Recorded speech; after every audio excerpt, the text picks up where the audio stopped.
Então, muito bem-vindo ao segundo episódio, né, do podcast da DIN Inteligência em Projetos. Meu nome é Romeu Neiva, né, eu estou aqui com meus sócios Carlos Barcelos, Germano Carvalho, né, e hoje a gente vai falar sobre um assunto, acho que, né, fundamental para qualquer projeto, né, a espinha dorsal de todos os projetos, né, a estrutura de concreto armado. Então a gente vai conversar, né, com o Leonardo Caetano, né, falar um pouquinho sobre a história, né, que ele já tem de vivência aí na coordenação e desenvolvimento de projetos de estrutura de concreto. Leonardo, né, formado na UFG, né, já trabalha há mais de 20 anos na área. Enfim, Leonardo, conta um pouquinho sobre a sua história, a sua trajetória, se apresente aí pra gente. Bem, pessoal, primeiro, um prazer, né, estar aqui, ser lembrado por vocês, uma empresa que tem uma competência reconhecida no mercado, que cada dia está crescendo mais, buscando sempre um espaço no mercado com muita dedicação. E agradeço então a você, Romeu, o Carlos, o Germano, pela possibilidade de falar um pouquinho, de conversar um pouquinho sobre a estrutura. Até porque a estrutura muitas vezes ela fica meio no segundo plano em relação à arquitetura, né? Bom, mas falando da minha formação, eu formei, meu último ano na faculdade foi em 2000. Então, mas a minha colação foi no início de 2001. Eu falo que eu fico ali no limbo do milênio passado para esse, né? Mas foi na Federal, aqui de Goiás. Foi um curso que eu acho que realmente agregou muito. Eu sou da opinião que se aprende na universidade mesmo, sabe? Romeu, Carlos, Germano. É lógico que com o mercado a gente vai pegando todas as nuances, mais conhecimento, vendo como que ele funciona, mas se não tiver uma formação, uma base na universidade, você não sai com segurança para atuar, principalmente na área de estruturas, né? Formação muito técnica, né? A formação é muito técnica e eu, até falando dessa parte um pouco previamente, eu acho que a principal função da universidade é ensinar o aluno a aprender. Então, sem falsa modéstia, eu fui um aluno bom, eu era dedicado, eu estudava, e até por isso eu achava que estudar é mais difícil do que trabalhar. E eu ainda acho isso. Trabalhar ficou tranquilo, porque como o estudo exigia muito e eu me dedicava, quando eu comecei a trabalhar, eu falei assim, não, tá ótimo, e eu ganho para isso ainda, né? Então, começando essa formação minha, e aí comecei a fazer estágio na própria. Primeiro eu fiz em obra. Achei que era importante fazer estágio em obra, sabe, Germano? Para pegar um pouco dessa vivência ali do canteiro. Fiquei fazendo estágio em obra e depois eu fui para a área mesmo de projeto estrutural, que era o que eu sempre quis. Na universidade eu já estava me direcionando para esse lado e eu acho que a engenharia civil, sob a minha ótica, ela é muito da parte de estrutura. Lógico, tem as outras disciplinas, mas para o meu perfil eu achei que era o melhor. E aí eu comecei a fazer estágio, então, de projeto estrutural na própria Colmeia. Comecei lá como estagiário e hoje, felizmente, com muito trabalho, muita dedicação, com muito apoio, com gratidão pelas pessoas que me auxiliaram nessa caminhada, né, também. Hoje eu sou proprietário. E assim, mas independente disso, eu acho que vocês estão nessa área, vocês sabem que não tem ninguém que faça nada sozinho. Não tem como você evoluir, crescer sem ser bem acompanhado. Então a equipe, ela faz muita diferença. E é isso. E nesse período aí eu tive a oportunidade de participar de muitos projetos. Eu me lembro que quando eu comecei, eu falei assim, nossa, um dos meus sonhos, uma das minhas vontades era ter a oportunidade de fazer um projeto Oscar Niemeyer. E eu consegui isso. E eu digo até porque ele já estava bem velhinho, né? E, enfim, já faleceu, já tem um tempo.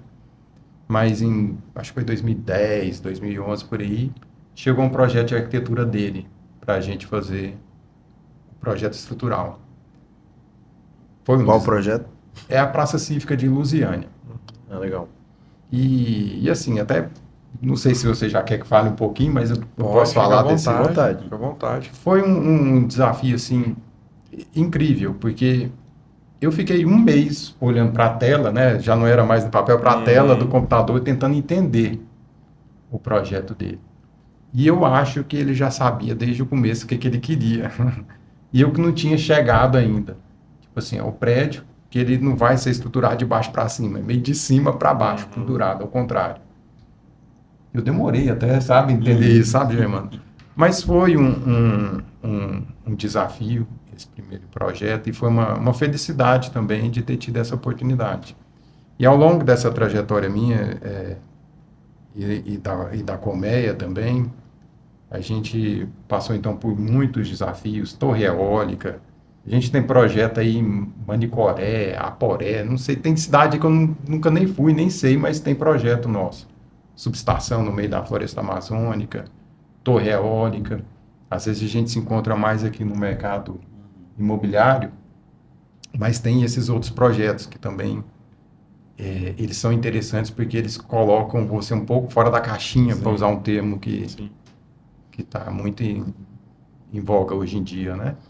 Legal. E é isso. Então, já tem uns 20 milhões de metros quadrados projetados, então já tem uma experiência aí que dá segurança para a gente.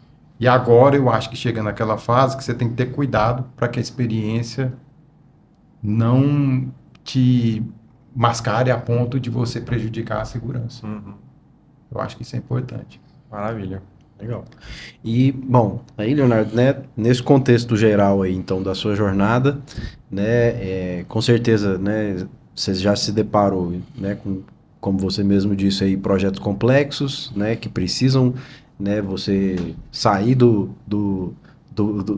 sua zona de conforto, né, que, né, uma casa, um prédio, né, que você precisa fazer lançamento de pilares, vigas, lajes, né, de uma forma bem tradicional, né, para, enfim, né, fazer a estruturação daquilo que a arquitetura está querendo propor, né?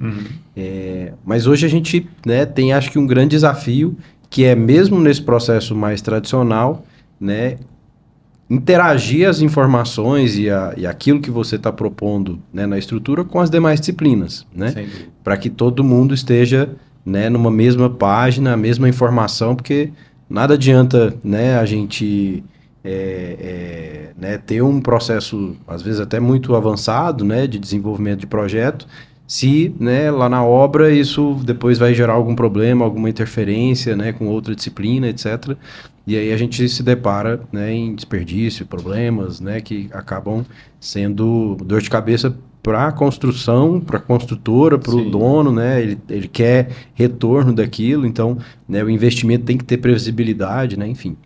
Então, que você enxerga hoje, né, no projeto estrutural, né, aí já levando, obviamente, para a questão do BIM, como é que você né, vê que a nossa atuação, né, como coordenação, projeto de estrutura, precisa ter essa interação, qual que é o momento que o projeto de estrutura entra, né, qual a importância, né, dele estar bem alinhado com a arquitetura, né, então acho que tem essa coisa também, é quase como que por mais que seja um lançamento de pilar, uma coisa tão simples, né? Você está fazendo parte ali da concepção junto com o arquiteto. Porque, né, se você joga de uma forma que atrapalha ele vai, né, reclamar. Enfim, você tem que fazer parte, inclusive, do trabalho dele. Como é que você se enxerga aí nesse contexto? Bem, Romeu, eu acho que você disse bem. Normalmente a estrutura, logicamente após a arquitetura, é a primeira disciplina a entrar. Então, às vezes, nem começou esse processo ainda de coordenação, mas a gente já está ali atuando com o arquiteto, principalmente nas construtoras, que a gente já tem uma parceria. E essa concepção, eu julgo que ela é fundamental, porque aquele pontapé inicial é que vai direcionar o seu projeto, olhando sobre a ótica da estrutura, para que ele tenha uma qualidade em termos de segurança, que é uma coisa óbvia, que é necessário no projeto de estrutura, e também em termos de economia, que é uma expectativa. Não adianta. Aqui a gente está numa mesa que a gente trabalha com empreendedores. Esses empreendedores, naturalmente, tem que ter lucro. É o normal do sistema. E com lucro eles acabam remunerando toda a cadeia, né? Então, essa primeira conversa que a gente tem com a arquitetura, ela é muito importante. E a gente observa, é natural que alguns escritórios sejam mais acessíveis, e acho que os escritórios que estão atuando hoje no mercado imobiliário, falando da nossa região especificamente, de Goiânia, eles já têm esse conhecimento, eles sabem que não adianta, às vezes, dar murro em ponta de faca, porque eles têm que produzir uma coisa que seja factível, que seja comercial e que dê retorno. Então, às vezes é lógico que a gente encara um projeto mais ousado, sim, mas você tem que saber que você vai pagar um preço para aquilo, né? E, e às vezes o preço, quando ele é só financeiro e econômico, passa para o empreendedor, ele faz as contas dele e chega à conclusão, ok. Mas às vezes é um preço técnico. Aí é bom ponderar, pensar. Nesse sentido, eu acho que esse alinhamento com a arquitetura é muito importante, tem essa conversa inicial, e depois desse estudo preliminar, vamos falar assim, né, para quem é da área sabe que tem um estudo preliminar, depois anteprojeto, projeto básico e projeto executivo. Aí já começa, numa fase de projeto básico, entrar a coordenação. E aí são vocês. Vocês são um meio de campo. E vocês trabalhando bem, como vocês de fato fazem, vocês auxiliam muito o nosso serviço. Auxiliam e diminuem ele ou aumentam, dependendo da situação. Mas eu acho, Romeu, que é muito importante porque é o seguinte, eu olho mais sobre a ótica da estrutura, é natural. Vocês têm uma visão mais global, mais holística, mais afastada do empreendimento. E aí vocês vão ponderando. Acho que nesse processo BIM, já falando um pouco, assim como acho que também, assim, sinceramente, eu acho que na vida tem que ter uma certa hierarquia. Eu acho que é normal. Tipo assim, existe a arquitetura. Eu acho que eu tenho que procurar seguir a arquitetura na integralidade, porque o arquiteto desenvolveu aquilo com uma concepção, já conversando com o cliente dele, já imaginando aqueles ambientes, aqueles espaços, aquela expectativa. É o que está vendendo, né? É o que está vendendo, produto é né? a arquitetura, né? Exatamente, Germano, é o que está vendendo. Então, assim, a arquitetura realmente é o carro-chefe. Num segundo momento, eu acredito que seja, de fato, a estrutura. Primeiro, por uma questão de segurança, que é fundamental, ela que torna factível a arquitetura num primeiro momento, e também por uma questão de financeira, porque ela tem um impacto muito grande, vocês sabem, na curva ABC que a gente chama aí, né, de consumos. Então, a gente respeitando essa hierarquia, arquitetura, estrutura e demais complementares, hidrossanitário, elétrico, telefônico, enfim, hoje em dia, antigamente a gente falava em 5 projetos, estava resolvido. Hoje em dia, vocês sabem, a gente abre lá, tem 30 projetistas, sei lá, 40 projetistas no mesmo empreendimento. E aí vocês são maestros nisso aí de coordenar, de compatibilizar tudo isso. E isso traz também para a gente um conforto, uma segurança, né? Legal. Maravilha. Aproveitando esse tema, nós falamos um pouco sobre essa interação, né, e a influência da estrutura na arquitetura e vice-versa, né, obviamente. Mas existem outras disciplinas também que são diretamente impactadas pela estrutura. Estou falando da fundação, estou falando da contenção. Sim. Conta um pouquinho para a gente a sua experiência em relação à interação, quais são os ritos necessários para que a gente consiga fazer uma boa integração entre essas disciplinas e das suas experiências nessa área, o que você recomenda que seja feito para que a gente consiga ter um projeto com segurança e com qualidade, tanto de estrutura quanto de fundação e contenção. Sim. Carlos, eu acho que normalmente a fundação, para mim, ela poderia entrar já quase que num projeto executivo. Logicamente, ela entra numa fase mais inicial para os empreendedores terem uma ideia que tipo de solução que vai ser, né, tudo isso. Mas o principal para que a gente tenha segurança nessa área é que a estrutura seja muito bem concebida, elaborada, leva em conta, então, a arquitetura e todas as outras disciplinas, furações, que a gente, né, falou aqui previamente, que vai falar mais adiante, os cruzamentos de estrutura com hidrossanitário, com parte elétrica, o carregamento que vai na estrutura, se é drywall, se é uma alvenaria comum, enfim. Então a estrutura tem que fazer esse levantamento muito bem feito. E ao mesmo tempo, em campo, vão fazendo laudos, vão fazendo, prospectando ali o campo mesmo, para ver um laudo de sondagem. É como se fosse um exame, né? Para quem não é muito da área, é como se fosse um exame do terreno para saber a capacidade de suporte dele. Perfeito. E esse exame ele é muito determinante. Então, quanto mais bem feita essa sondagem normalmente o resultado é melhor. Então, por vezes, quando há dúvida, né, Germano, de que a sondagem foi feita de maneira adequada ou não, é feita uma segunda, às vezes até uma terceira sondagem. Às vezes muda o tipo de sondagem. Às vezes muda o tipo de sondagem. E essa investigação, ela tem, lógico, tudo tem custo, mas é um custo muito, muito Pequeno. muito O que ela pequeno. traz de informação, Leonardo, para você? Vamos pelas partes, assim. O que ela traz de dado, de informação para você poder trabalhar? Na realidade, Romeu, é mais até para o engenheiro geotécnico, né? Mais para a parte de fundação. Mas sem dúvida que ela vai trazer ali alguns dados que acabam influenciando na estrutura. Por exemplo, o nível do lençol freático, né? Se a gente vai ter que atuar ali com um projetilagem de supressão ou não. Se a fundação vai ser do tipo rasa ou profunda, ou uma sapata, ou um tubulão hoje já está mais em desuso, ou se é um bloco sob estaca, né?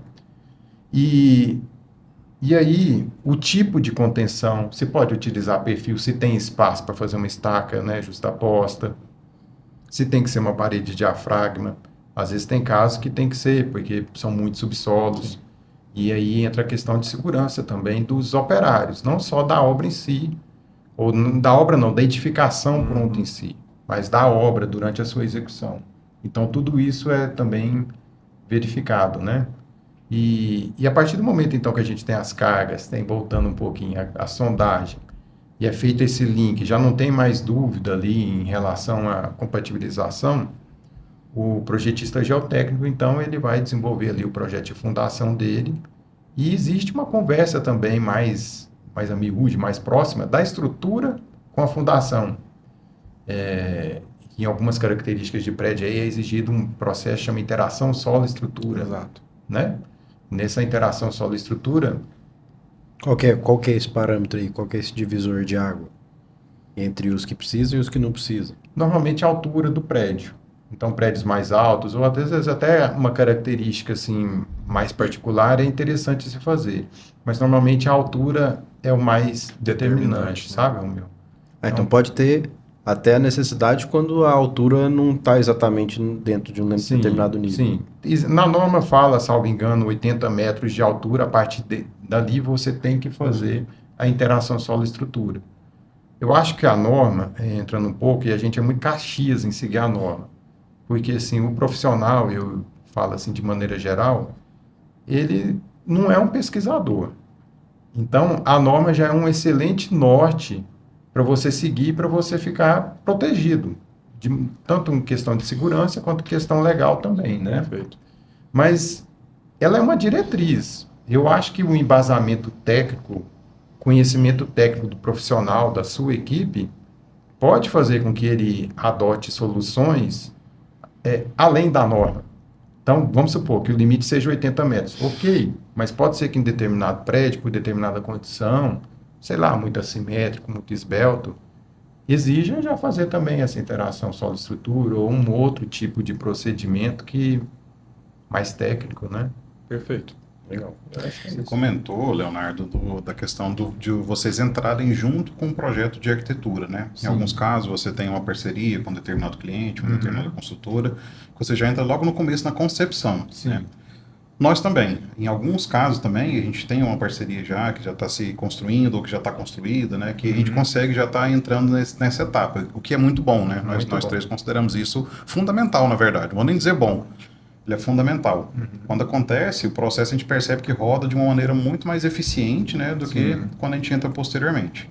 Mas em alguns casos ainda, nós entramos já, né? Com, por exemplo, lá em projeto básico, vamos dizer assim. A gente já entra em projeto básico, então a gente já chega com uma série de decisões já tomadas, que infelizmente não tivemos oportunidade de estar participando, né, para poder dar uma opinião, né, às vezes tentar envolver uma equipe, trazer uma visão um pouco diferente, um olhar mais holístico, como você falou no começo, né, porque a gente está com a visão mais de fora, porque, por exemplo, você vai estar focado na sua estrutura, a arquitetura vai estar na arquitetura dele, né, claro que sempre de olho uns nos outros, né, mas a gente vai entrar com uma visão um pouco mais holística, mais por cima, assim, né? Então, assim, a gente se depara com alguns casos em que, por exemplo, a fundação já está toda definida, né? Recentemente a gente pegou um projeto que o nosso cliente virou, não, a fundação já está pronta, já está finalizada. Eu falei, poxa, mas assim, a gente nem começou o projeto, a gente está entrando em básico agora, então a gente vai ter ainda todo um processo, né? Tem a questão da furação, que a gente tem ciência de que isso impacta, né? Na atualização das cargas que são fornecidas para a estrutura, então isso vai ter uma repercussão lá na frente, né? Ou o cliente ele já deixou uma margem muito grande para poder absorver isso, né? O que geralmente não acontece, porque igual você falou também, né? Tudo é baseado no lucro, né? Tem que botar na ponta do lápis e testar para ver se vai vingar. Eu queria até entrar nisso, Leonardo, essa questão, né? Eu acho que o empreendedor ele vai querer sempre isso, o resultado melhor, mais barato, Mais rápido. mais rápido. Sim. E a segurança, às vezes, pode até ficar ali quase que no limite, né? O que é o equilíbrio, né, desse processo? Existe realmente uma mão, às vezes, mais firme que você precisa realmente ser, até de acordo com o perfil do projeto, da arquitetura, do empreendedor, talvez, sabendo quem que vai fazer, tem que ter uma mão mais pesada, muda isso ou é uma questão de política mesmo? Vamos falar, o que muda, né, quando você realmente sabe que precisa ter um equilíbrio entre segurança, custo, né, os pontos que você já levantou. Bom, Romeu, eu acho que essa mão mais pesada talvez seja no sentido de olhar o lado da segurança. Perfeito. Porque muitas vezes a gente está numa mesa ali uma mesa de compatibilização que vocês estão acostumados, todas as disciplinas, o empreendedor representado pelos entrepostos dele, né? Enfim. E a gente sabe que tem muita pressão. Não adianta falar, não é só um mar de rosas. Tem muita pressão.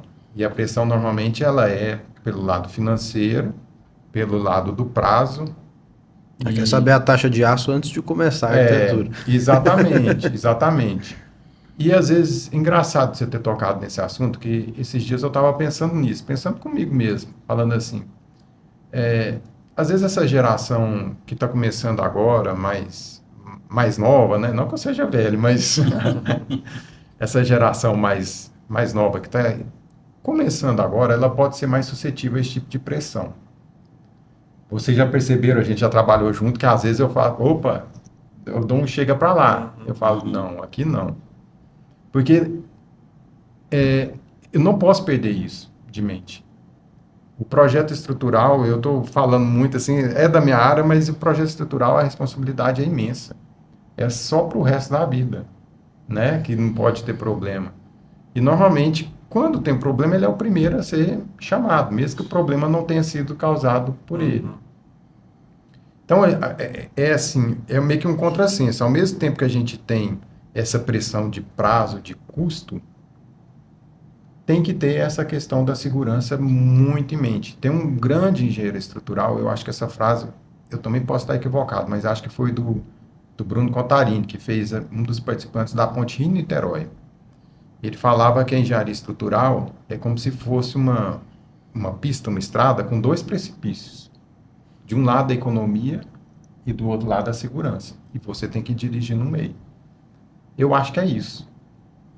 Então, Nem tanto céu, nem tanta terra. nem tanto ao céu, nem tanto à terra. E outra coisa, eu também já percebi isso. Eu acho que a melhor maneira de lidar com... Eu acho que na vida também, e com o cliente, é sendo sincero, honesto. Então, eu não tenho problema nenhum em falar não para o meu cliente. Eu falo, às vezes eu falo até muito não. Falo, não, isso aqui não vai dar certo, isso aqui não funciona. Mas quando eu falo sim, eu faço. Porque eu percebo também, e aí eu acho que às vezes é até uma questão de personalidade, tem muita gente que fala assim, não, tá, eu vou fazer. Vira as costas e não faz, né? Então, nesse sentido, eu acho que o não, até aqui também na nossa área profissional, ele é muito importante. Primeiro, porque você está falando aquilo baseado em alguma coisa. O seu cliente vai ouvir aquilo, ele pode te retrucar. Ele tem o direito de falar assim, não, mas não por quê? Aí você vai explicar para ele. Se ele se convencer, bem. Se ele não se convencer, você tenta convencer de novo. Se não, aí tem que mudar. Às vezes tem que mudar a ideia, né? A própria arquitetura, né? A própria arquitetura, né? Eu acho que é isso. E quando a gente trabalha com esse mercado imobiliário, são muitas variáveis. E cada frente é especialista em uma área. Sim. Então, essa ponderação ela é muito importante, porque se o seu cliente está pedindo para você diminuir o custo, é porque do lado de cá tem algumas variáveis que estão atrapalhando Sim. o negócio. Por outro lado, se você abre mão da segurança, você vai estar colocando tanto a sua carreira quanto as pessoas que vão morar nesse prédio em risco. Sim. Então é bem o que você disse, a gente precisa dirigir na estrada do meio Sim. para que a gente consiga, de fato, ter uma edificação segura, bem feita e que o empreendedor consiga aferir lucro em Sim. cima do empreendimento que ele colocou, né? Sim. E seguindo essa linha da segurança, a gente está falando da concepção do prédio como um todo, e eu queria trazer um pouquinho do assunto para a obra. Sim. A gente sabe que durante a execução da estrutura, certos cuidados precisam ser tomados, né? A execução da estrutura não é uma execução simples, é uma execução que demanda muito conhecimento para que ela seja feita, e também a logística da obra, porque são equipamentos pesados, são equipamentos provisórios, muitas vezes a gente precisa colocar um gerador, um transformador, um motoventilador. E como que isso vai ser feito? Como que nós vamos instalar isso na obra, né? Por onde vai passar, por que laje vai passar, que pavimento tá. Então fala um pouquinho dessa questão para a gente, da obra, dos casos que você já viu, de desafios nesse sentido. Realmente, você falou, tem muito sentido, muita pertinência. A obra tem muitos desafios. Agora mesmo a gente passou por um bem significativo. Uma obra talvez na principal avenida da cidade, ou uma das principais, com muitos subsolos e dificuldades, assim, que às vezes quem está de fora não imagina. E ali, às vezes, você tem que colocar maquinário lá, já está escavado, não tem mais rampa de acesso. Então, é guindaste, parar a avenida principal da cidade, horários alternativos, para colocar esse guindaste lá. Aí coloca o equipamento lá dentro. O equipamento começa a trabalhar, atola. Aí pega outro, para colocar outro para desatolar o primeiro, o segundo atola também. Então, assim, realmente o trabalho de logística numa obra é algo bem impactante. Eu acho que teve recentemente também aquela questão de que a gente tem visto da movimentação das caçambas, né? Sim. Das caçambas, da questão dos caminhões, sempre foi assim, na verdade. Só que agora está se fiscalizando mais, né? Sim. A questão de você não poder parar um caminhão de concreto para poder fazer uma concretagem na calçada, na rua. Então, agora, inclusive, a gente teve recentemente uma discussão de estrutura numa mesa técnica, onde a gente estava sendo previsto um reforço, uma laje, para poder acomodar o caminhão betoneiro, né, durante os períodos de concretagem, né, uma coisa que não tinha antes. E aí, devido a isso, aumentou um pouco a espessura da laje, né, e impactou em pé direito, que já sempre a gente trabalha muito apertado, né. Sim. Então tem essas questões também, né. Germano, sem dúvida. E assim, eu acho que é necessário. Às vezes, no primeiro momento, a gente que está na área é impactado diretamente, a gente acha ruim. Mas acha ruim porque é mais difícil. É tudo que te tira da zona de conforto, acaba sendo ruim, né? No dia a dia, às vezes você fica, realmente tira um pouquinho ali da zona de conforto. Mas eu acho que é importante para a cidade, né? Então, assim, é para uma causa bem superior. Né? Vale a pena. O projetista de estrutura é o projetista que é mais chamado dentro da obra? Eu acredito que sim, Romeu. Mas, assim, já foi mais. Hoje em dia, com essa tecnologia que a gente tem, tá bem mais fácil, bem mais tranquilo. Uma situação, inclusive, que permite que você atenda obras de outros estados com facilidade, né? Porque tem aí chamadas de vídeo, fotos, faz um croquis. Mas eu também já observei o seguinte, Romeu, sendo bem sincero com você, eu acho que quanto mais bem feito o projeto, menos dúvida ele traz. Então, acaba que você também não é tão solicitado à medida que você aperfeiçoa o seu projeto, que ele fica numa linguagem mais clara, né? Que ele fica mais entendível, vamos falar assim. Então, passa por isso, mas passa também pela questão da tecnologia, né? Mão de obra, o que que você vê que a mão de obra de hoje está tendo de desafio com isso, né? A gente tem sempre o carpinteiro, o armador, né, o mestre, né, a equipe de locação. O que que você fala que tem que ter uma amarra dentro do canteiro de obra para fazer com que essa coisa funcione realmente e o projeto que você previu saia do papel? Olha, sinceramente, para mim, a principal dificuldade, ou um dos principais problemas que eu vejo, é que o engenheiro na obra, muitas vezes, ele não é um engenheiro. Então, vou falar de um lado negativo aqui. Ele, às vezes, é muito mais um administrador, uma questão de olhar cronograma também, cronograma físico e financeiro, fica ali negociando, às vezes, uma coisa ou outra, né, um empreiteiro, e a parte técnica, às vezes, fica delegada para um profissional que não tem a competência que um engenheiro sênior tem. Então, eu sinto falta disso, Romeu, sabe? Eu acho que o encarregado, o mestre de obra, o carpinteiro, o armador, todos têm uma função, assim, primordial. Como eu falo, é um time, é uma equipe. A gente é um time. Eu estou olhando pelo projeto estrutural, mas vocês estão olhando a compatibilização como um todo para o prédio sair, né, teoricamente, já no projeto bem adequado. Então, todas as peças têm que funcionar, mas o ideal é que cada peça fique no seu quadrado mesmo, interagindo com as outras, mas tomando conta. Então, eu vejo, na minha opinião, que uma dificuldade é essa. Perceber, e a gente percebe, que não é o engenheiro que está tomando conta da obra, da parte técnica. E isso é um problema, e eu sei que podcast que vocês têm vai ter muita visualização, eu queria deixar essa visão que eu tenho hoje para algumas construtoras. Acho que está acontecendo isso, sabe? Legal. Voltando então um pouquinho, né, nas casas aí, né, na concepção, né, essa interação que a estrutura precisa ter com a arquitetura, né, Sim. E a gente hoje vive um mercado imobiliário, principalmente, com mais desafios, né, edifícios que precisam ser mais altos, são arquiteturas mais complexas, né, fachadas, né, encontros entre, né, tipos de material, né, até acho que a questão mesmo da nossa cultura aqui do Brasil, né, de usar muito o concreto armado, né? Que você pensa aí? O que a gente está evoluindo, né? Como é que está sendo o nosso sentido, assim, em termos de, né, realmente propor novas soluções, ter novas ideias na parte de concepção, né? E como é que a estrutura acompanha isso? A gente vai ter realmente estruturas mais esbeltas, a tecnologia, né, dos materiais está amadurecendo na mesma velocidade? Como é que a gente está passando por isso? Qual que é a sua visão aí? Bom, Romeu, eu acho o seguinte. Eu tenho visto essa evolução e eu vou dar um exemplo aqui que quem é do meio vai concordar comigo. Um exemplo claro, nítido, é a questão de alvenaria. Então, assim, se a gente voltar 10 anos atrás, falava em drywall aqui no nosso mercado, pô, virava o rosto. O que é isso, drywall? O cara vai bater lá na minha alvenaria e vai falar assim, ah, não, isso aqui não está com nada, não tem qualidade.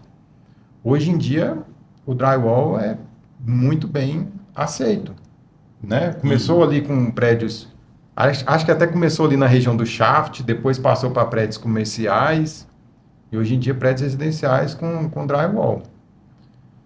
Em relação ao concreto armado, eu sou fã. Tinha aquele livro, eu amo concreto armado, né? Então, porque assim, ele é um material muito consagrado.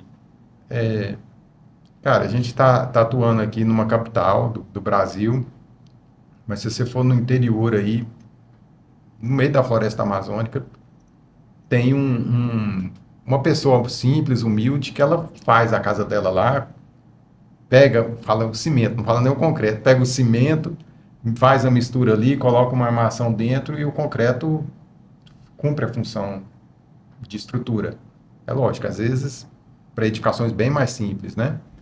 Isso aqui no Brasil, isso na África, o que eu estou querendo dizer com isso? É que eu vejo que realmente existem tecnologias novas para estrutura de concreto. Mas me parece que o concreto armado, velho de guerra, que surgiu ali no fim do século XIX, início do XX, do jeito que a gente conhece hoje, ele permanece, sabe? Ele é resiliente, ele é guerreiro. Tem tecnologia? Tem. Adição de não sei o que, coloca fibra, A gente está falando, né, dessas questões de sustentabilidade, né? Sim. A pauta aí de que, né, realmente a gente precisa tirar a quantidade de carbono, né, que Sim. está agregada a esse concreto, etc, né? Tem futuro para isso aí? Eu acho que sim, eu acho que tem futuro. Eu acho que a evolução, eu faço uma analogia com aquela balança com dois pratos mesmo ali, ó. Toda evolução, na compatibilização, no concreto, para ela evoluir, pende para um lado, depois pende para o outro, tal, até chegar no equilíbrio. E acho que na tecnologia do concreto é assim também. Eu acho que qualquer tecnologia, mesmo essas ligadas mais a questões ambientais ou que estejam mais em voga aí hoje em dia, toda essa parte, ela vinga na medida que tem retorno financeiro. Eu acho que a gente não pode ser também aqui hipócrita, porque Madeira laminada colada, aço. eu acho que utiliza se tiver um retorno. Às vezes, no primeiro momento, não é o retorno financeiro, mas é um retorno de imagem para a empresa. O retorno de imagem da empresa, ela está visando depois, né, Germano, ao longo do tempo, o retorno financeiro. Então, assim, é muito importante. Eu acho que tem que evoluir, mas é uma evolução que vai acompanhada com o lado financeiro. Eu acredito que sim. Uma das coisas, né, que sempre, eu acho que pega no processo de desenvolvimento do projeto da estrutura, né? A gente sai dessa fase da concepção, a gente consegue resolver a geometria, Sim. consegue consolidar aquilo que é mais importante para todo mundo, né, tá trabalhando em cima, então, né, e aí quando a gente está trabalhando em BIM isso facilita muito, né, então tá todo mundo com uma referência geométrica única, né? E aí a gente começa, né, ter os desafios, né, de ainda fazerem pequenos inputs nesse processo, mas que depois precisa começar a fazer um detalhamento, que ele é extenso, né? Então a gente está falando de, né, em geral, a estrutura convencional, né? Pilar, viga, laje, né, repetido em X vezes, né? Isso gera uma extensa documentação, né, que depois precisa estar organizada e, como você falou, né, precisa estar bem clara para a obra executar. O que acontece? Por que o processo, né, às vezes trava? O que faz com que o projetista seja mais produtivo? Né? É tecnologia?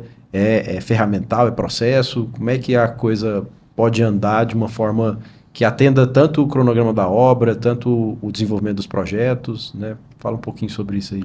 Eu acho assim, Romeu, o BIM, tanto o BIM quanto os programas computacionais que a gente tem hoje em dia, eles são excelentes ferramentas, mas eles são ferramentas. Eu gosto de fazer analogia, então vou fazer uma outra analogia aqui. Imagina o seguinte, você trocar o pneu de carro com uma chave de rodas comum ou com aquela máquina pneumática Pistolinha, lá, né? pistolinha da Fórmula 1. É a mesma coisa. O objetivo vai ser o mesmo. Tem uma questão ali do prazo. E às vezes até da qualidade, né? Então, assim, a ferramenta, ela te proporciona isso. Mas não adianta. Vamos supor, se me colocar lá para trocar um pneu de Fórmula 1. Os caras trocam o pneu da Fórmula 1, sei lá, em quantos? 2 segundos, 3 segundos. Eu vou lá, eu não sei operar aquilo lá, às vezes eu vou ficar 5 minutos para tentar trocar aquilo lá. Eu não sei, né? Então, eu vejo isso.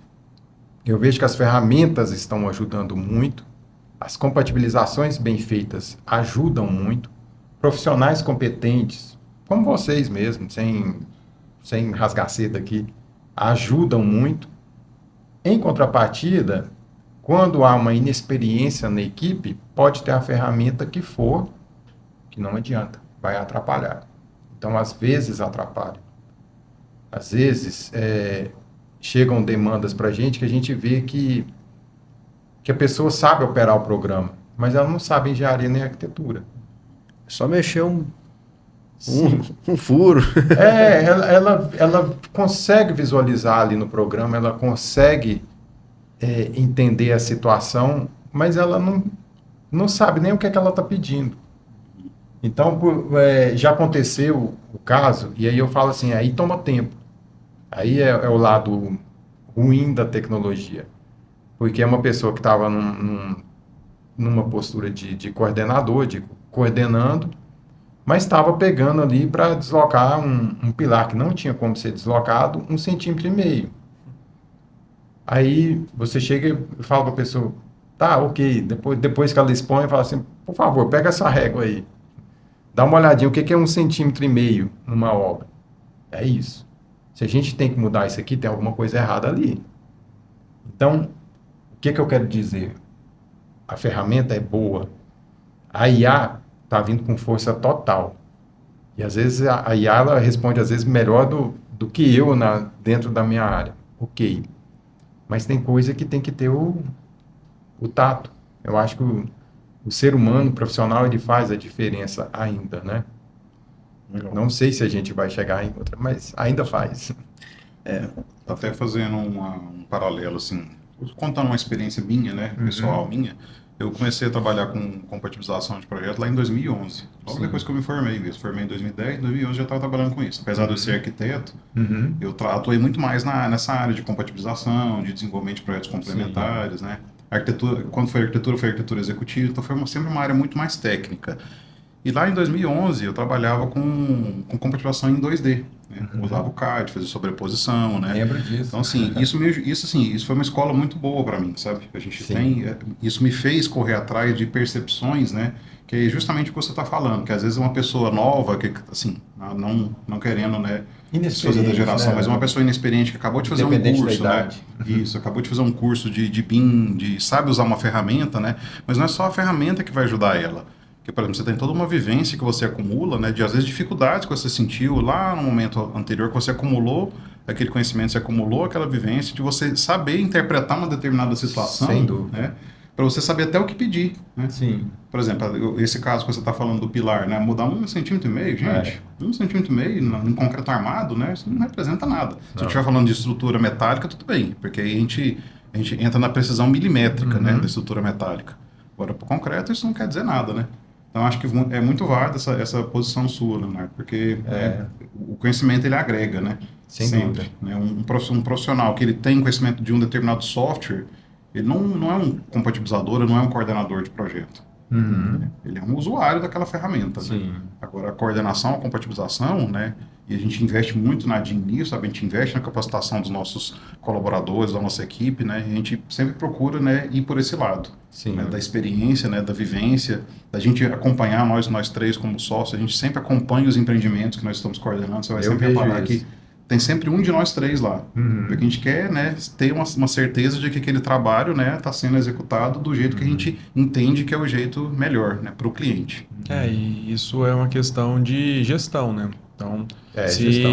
existem pessoas inexperientes que estão atendendo dentro de escritórios, vocês precisam conversar com quem é mais antigo no escritório para resolver um problema. Então, assim, a ideia é, obviamente, conseguir passar o conhecimento e ter uma evolução, né? Porque hoje quem é novo, daqui a pouco, se aprender, vai estar respondendo tão bem ou até melhor que a gente. Então, a ideia é essa, que a gente consiga sempre fazer um bom trabalho e as pessoas serem dedicadas ao ponto de aprender o que não sabe.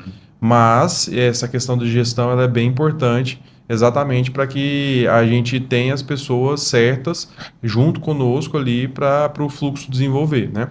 E trazendo um pouco para a estrutura, a gente vê muito isso no nosso dia a dia de coordenação e compatibilização, porque nós lidamos com, né, muitas disciplinas e escritórios diferentes, de várias matérias diferentes, e da mesma forma que chega para você, chega para a gente também coisas nesse sentido, assim. Então, e aí trazendo para a estrutura, né? A gente já falou um pouco de markup de furos, a gente já fez uma piadinha uma aqui, outra ali, mas vamos falar desse assunto, assim, um assunto que realmente é complicado. Como mesmo você disse, assim, antes da gente começar a gravar, antigamente não tinha furo, antigamente a gente não fazia furo, né? Isso ficava a cargo da obra, né? A partir do momento que a gente tem tecnologia, que a gente consegue visualizar uma interferência antes da obra, é desejável que a gente consiga resolvê-la. Primeiro tentando desviar, se não for possível, a gente prevê um furo. Então, conta um pouquinho para a gente desses desafios da furação, do markup de furo, o que você acha que seria interessante para que a gente consiga melhorar essa interação entre as disciplinas, quais são os passos aí, desde a arquitetura, propor um pé direito maior, a gente tentar um caminhamento diferente, trazer uma outra tecnologia. O que você tem a nos dizer sobre o markup de furos? Assim, Carlos, tem muita coisa nesse assunto aí, tem muita coisa aí, mas é engraçado. Eu vou começar fazendo assim um breve retrospecto aqui. Vocês vão se lembrar, antigamente, ar-condicionado era de caixa. Você lembra? Lembro. Então ali ficava a condensadora e a evaporadora. Tudo junto. Tudo junto. E ali funcionava, não tinha caminhamento de tudo para lá nem para cá, ar-condicionado. E eu acho interessante. Por que eu estou falando isso? Porque eu acho interessante. A evolução do ar-condicionado foi ao contrário do que costuma acontecer. Normalmente os equipamentos eles vão compilando, ficando mais enxutos. Hoje em dia a gente tem tudo no celular, né? E o ar-condicionado fez o caminho inverso. Ele separou, e aí a partir do momento que ele separou, começou a ter rede para lá, rede para cá, e começou esse processo de furação. Eu acho muito em função dessa questão do ar-condicionado, porque a elétrica também ela ficava embutida dentro da laje. Então não tinha essa questão da elétrica de markup nas vigas. Ficava basicamente o hidrossanitário. E hoje, como a gente falou um tempo atrás aqui, são muitas disciplinas. E a partir do momento que tem muitas disciplinas e colocou essa questão do ar-condicionado, a elétrica saiu de estar embutida dentro da laje, começaram as furações. Precisa, porque o prédio, ninguém vai comprar uma estrutura só. Eu até queria que fosse, porque aí... Mas não é assim que funciona, né? A pessoa precisa de água, precisa de eletricidade, então, enfim. Furação. O que eu acho que pode fazer para melhorar? Primeiro, eu acho que um lançamento muito eficiente de shaft, no início, na concepção, ajuda demais. Eu não acho, por exemplo, entrando aqui na arquitetura, na engenharia, que o banheiro que está aqui, a tubulação dele tem que caminhar para ir lá para outro canto. Não. Vamos resolver aqui. E o outro banheiro que está ali, aproxima, coloca um shaft ali para o caminhamento ser menor. Perfeito. Então, esse estudo da concepção, eu acho que já ajuda muito. A partir do momento que isso está resolvido, os shafts já estão bem resolvidos, bem consolidados, e essas disciplinas entraram ali no EP. Igual a estrutura entrou, tá, mas vamos chamar o hidro, vamos chamar o elétrico, faz esse lançamento aqui que é o ideal para vocês para caminhar pouco. Isso já está resolvido, está superado, aí vai partir mesmo para as furações fundamentais, vamos falar assim. Nesse sentido aqui, aí eu acho que entra a estrutura de antever aonde pode ter muita furação e às vezes mexer na viga. A gente já está fazendo isso. Às vezes uma viga que tinha que ser de 60 de altura, a gente põe de 40, na expectativa de não ter o furo, de passar por baixo. Só que às vezes acontece que a gente colocou de 40, o empreendedor fala, nossa, meu pé direito pode ser mais alto. Aí sobe o forro e volta para o furo. Acontece isso. Mas a ideia inicial era para prevenir essa quantidade de furação. Por isso que essa viga foi reduzida. Então, a gente fez o trabalho de shaft, a gente fez o trabalho ali de pensar em alguns elementos, reduzindo para minimizar o impacto. Isso foi superado ou foi absorvido de alguma maneira? Vai ter furo mesmo? seguir premissas. E ali a gente tem algumas premissas que a gente coloca, ó, distancia o furo do apoio, umas coisinhas que quem é do meio já sabe. E se seguir essas regrinhas, eu acho que a possibilidade de... E acho que tem até uma Tem menos questão, né, sofrimento, é do menor. micro e do macro, né? Uma Sim. coisa é você fazer essas adoções de critérios numa peça individualizada, né, num contexto único, Sim. né? E aí, às vezes, ele passa, né, numa análise geral, né? Mas você tem uma análise macro também, né? Então, Sim. a gente falou de pórticos, né, de situações de projetos mais complexos, né? Como é que funciona, né, por exemplo, a questão da interação com o vento, etc. Por que que a gente tem algumas vigas, por exemplo, que esses critérios às vezes nem se aplicam? Exato, Romeu, foi bem colocado. Vou falar de um projeto que a gente está participando, vocês estão tomando conta também, tem 200 metros de altura. A gente está fazendo umas 3 torres desse jeito e uns 5 prédios aí com uns 200 metros de altura. É muita altura. Então, a viga, falando sobre a ótica da estrutura, normalmente ela tem um comportamento assim, ela deforma e a gente sabe aonde ela tem a tensão de tração, onde tem a tensão de compressão. Vai dar a flecha mais acentuada. Aonde o concreto está só para ligar no aço, porque é um concreto armado, não é só concreto. E aonde o concreto ele tem a função realmente primordial, que se romper e dá problema, normalmente perto do apoio ali. No caso dos prédios muito altos, essas vigas, a gente fala que elas invertem o diagrama. Então, não existe aquela situação. Tá, em alguma situação do vento, aquela região pode ser só tracionada e dá para fazer o furo. Mas quando o vento atua, inverte totalmente o diagrama. E aquela região que era tracionada passa a ser comprimida. Aquela viga que a gente interessante, discutiu, sabe, É irmão, esses interessante você dias. falar isso, É mas isso. assim, até me trouxe uma luz aqui, né? Porque nós estávamos discutindo recentemente esse assunto que ele está comentando, né? E a gente pensa assim, poxa, mas a gente atendeu todos os critérios que ele pediu, né? Então, não estou entendendo, né? Será que tem alguma pegadinha aí? Vamos, Mas exatamente vamos o que pro você tá- leigo, Leonardo, né? A gente, Sim. né, ó, pensando que a gente tem empreendedores nos ouvindo que às vezes nem são engenheiros, né? Sim. Você falou concreto armado, flexão, tração, o basiquinho aí como é que funciona a dinâmica aí dentro de uma peça estrutural, viga, pilar? Ó, vamos falar assim, uma coisa bem simples. Uma viga que a gente chama de biapoiada, ela tem 2 apoios. Um apoio aqui, um apoio aqui. Um pilar e a viga aqui horizontal. Quando ela está sob a ação da carga, ela tem essa flexão que a gente fala. E nessa flexão, na viga, nas seções dela, tem uma região que vai estar comprimida, normalmente a parte superior, e a parte de baixo vai estar tracionada. Na parte que ela está tracionada, está alongando, quem manda é o aço.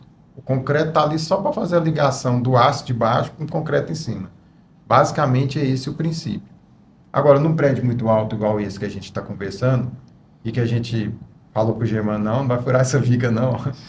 A viga que tem esse comportamento, ela inverte. Exato. Porque o vento atua às vezes de um lado, Sim. atua de outro, Tem e não é outras mais variáveis, né? não é só o carregamento Exatamente. vertical, Vai tentar Tá. compensar aquele esforço, né? Fazendo Sim. o contrário do que a gente imagina, né? fazendo o contrário. Exato. E essa sua explicação, ela é muito importante para quem vai propor o furo entender que não dá para fazer o furo na parte de baixo da viga. A gente sempre tem que deixar ali uns 13 centímetros, 15 centímetros, exatamente para a gente fugir dessa parte que tem o aço e que é onde vai sofrer a tração, né? Então, Ou às vezes realmente não tem como. Não tem como. exatamente. Tem a questão também da proteção, né? Assim, acho que estão focando mais nas vigas convencionais, né? Mas, por exemplo, você já trabalha com viga de proteção também, Sim. viga protendida, né? Sim. A viga protendida ela já entra numa outra, né? Uma outra seara, né? Vamos dizer assim, né? Entra. A proteção ela costuma ser boa para esse carregamento vertical. No caso desses prédios muito altos, em que a inversão do diagrama já não teria tanto mais Exato. assim, sentido. Porque o princípio da proteção é pegar aquela parte que está tracionada da viga e jogar uma Tensionar, força inicial, né? tensionar para que ela seja toda comprimida. E ela sendo toda comprimida, ela vai ficar mais eficiente. Mais esbelta. Às vezes mais esbelta. Mas no caso desses prédios muito altos, que essas vigas são de pórtico, que a gente fala, aquele... Não se aplica. Não aplica. A viga quase que transforma num pilar. É um assunto mais... Que aí a gente volta lá na concepção, né? E aí, Sim. às vezes é exatamente isso, ó, para mudar esse comportamento da estrutura, eu preciso reconceber ele, né? A gente tem, né, a gente comentou no outro episódio sobre os edifícios altos, a gente está pegando lá o Sena Towers, né, como Sim. um exemplo, uma referência, né? Uma das coisas que a gente viu é que às vezes na concepção o pórtico principal e a casca ali, aquela que vai suportar todos esses esforços, precisa ser concebida antes até da arquitetura, Sim. para que ela possa partir de princípio, porque tem uma questão econômica que às vezes é diretriz central, e aí você inverte até às vezes a hierarquia aí Mas da aconteceu informação. aqui também, viu, Romeu? Sim. No Exato. caso desse projeto que a gente está falando de 200 metros, foi bem isso. Uhum. A estrutura entrou junto com a arquitetura e falou, ó, aqui, aqui, aqui. E o arquiteto desenvolveu os espaços a partir da estrutura. Legal. Então, é bem por aí mesmo. Isso a gente percebe, então, uma conscientização, né, vamos dizer Sim. assim, né, do próprio empreendedor, né, de entender que a complexidade que ele quer propor, que ele quer lançar, né, no mercado, né, ela depende não só de uma arquitetura inovadora, ousada, ela depende de uma estrutura que acompanhe também isso, para poder, né, viabilizar o que precisa ser feito. Perfeito. Então, esse foi aí o nosso segundo episódio, né, do podcast de Inteligência em Projetos. Agradecer aí a presença do Leonardo, Carlos, Germano, né, e fiquem ligados aí, né, em outros episódios a gente vai falar ainda sobre muitas outras disciplinas, né, começamos aí da espinha dorsal antes de você, Leonardo, a gente teve o episódio, quem não assistiu, né, fica ligado lá no nosso canal do YouTube, no Instagram, né, segue a gente nas redes sociais, né, e acompanhe, né, a nossa jornada aqui. Valeu. Obrigado. Obrigado, pessoal. Eu agradeço a oportunidade. Muito bom. E sempre que a gente tem uma conversa dessa, a gente acaba aprendendo, né, com os amigos, com os parceiros aí de jornada, né? Legal. Obrigado.